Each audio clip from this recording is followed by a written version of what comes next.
YouTube, it's Alex. I am home.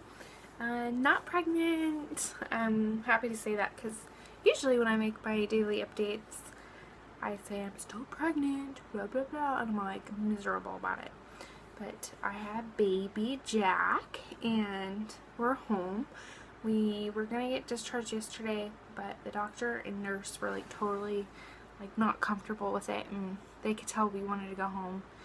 And I really thought about it. I'm like, let's be on the safe side and let's just stay another night anyway. And then like my nurse is like, yay, okay, good, I'll tell the doctor, because of my bladder issues.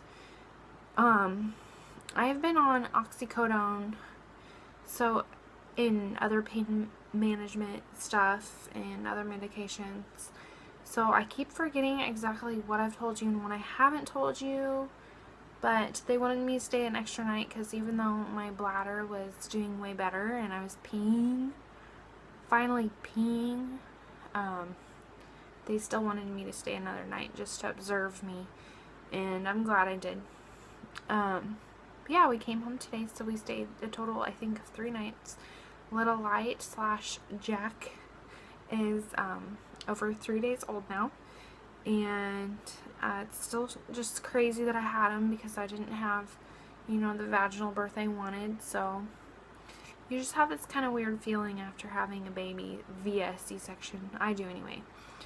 But this C-section was better just because baby stayed in the same hospital with me, wasn't transferred anywhere, and after I came to it, I was with him nonstop, except for the hearing test. They took him for like a hearing test and then they brought him back later. That was a little hard, but I was so knocked up on drugs and painkillers that it wasn't as hard as it probably would have if I was not in painkillers.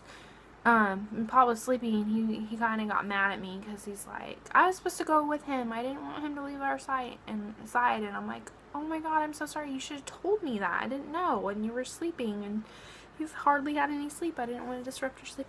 Sorry, my hair's all crazy. I took a shower. I took a shower at the hospital, but I didn't want to wash my hair. I just wanted to wash everything else. And I just washed my hair. So I feel so much better that I actually am clean and I'm in bed. I'm about to go to bed. It's still really early, but I am exhausted. I keep, like, when I'm breastfeeding and staring at Jack, I get super sleepy and I just want to go to bed.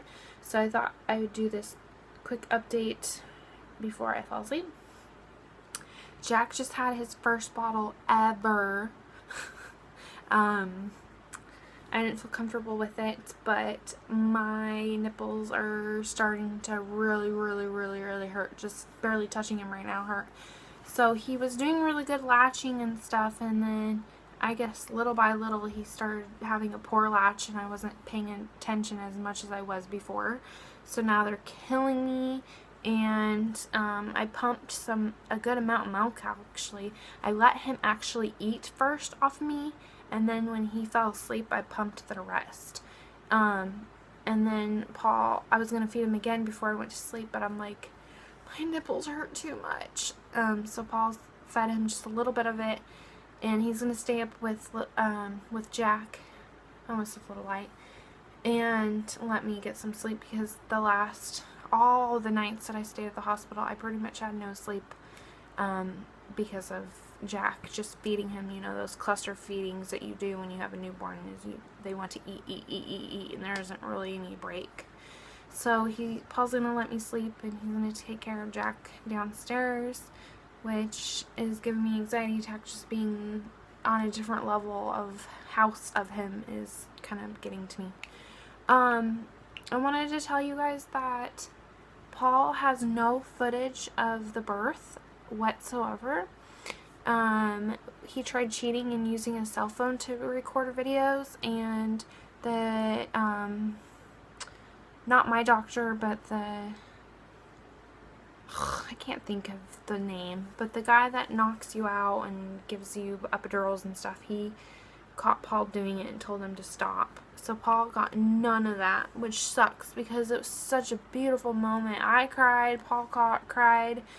Finding out that we had a boy was just amazing, and after losing my mom and having a hard day of labor and then not being able to have the birth I wanted, all of that sadness just went out the window, and it was pure joy seeing Jack, and none of it was filmed. But we have so much footage of me getting up to go to breakfast the morning of. There's footage of us walking to the hospital. There's footage of me laboring on my own without any medication after they broke my water. And then there's a bunch of me, like, the baby going, I'm not going to tell you, but something dramatic things happened, and that was caught on camera. And then I filmed a little bit here and there after the birth, but we sadly have no birth at all on video. And Paul tried sneaking, but they caught him. Makes me really, really sad, and I was just down about it because I thought he did have it. And then when I was like, can I see the footage? He's like, oh, I don't have any. And then he told me what happened.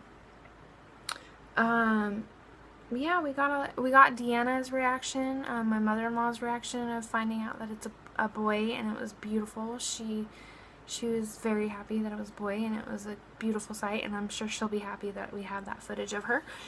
And so yeah, it's gonna be a really long video, so I'll probably do 2 different parts, and I'll probably, after hopefully if I can have energy for it tomorrow and we're not doing anything tomorrow, hopefully I can start editing, but I don't know when the video or videos will be up. And I'm gonna get off this because I'm really tired and exhausted, and I still can't believe the week that I've gone through with losing my mom and then having little Jack. I'm just overwhelmed and tired and stressed out about some things. So I'm gonna get off this now, and I'm gonna add a little tiny clip of Jack. Alright, bye. Hi. Hi. Hi. Oh, so mad. He's always in Daddy and Mommy's arms all the time. He's like, pick me up, please.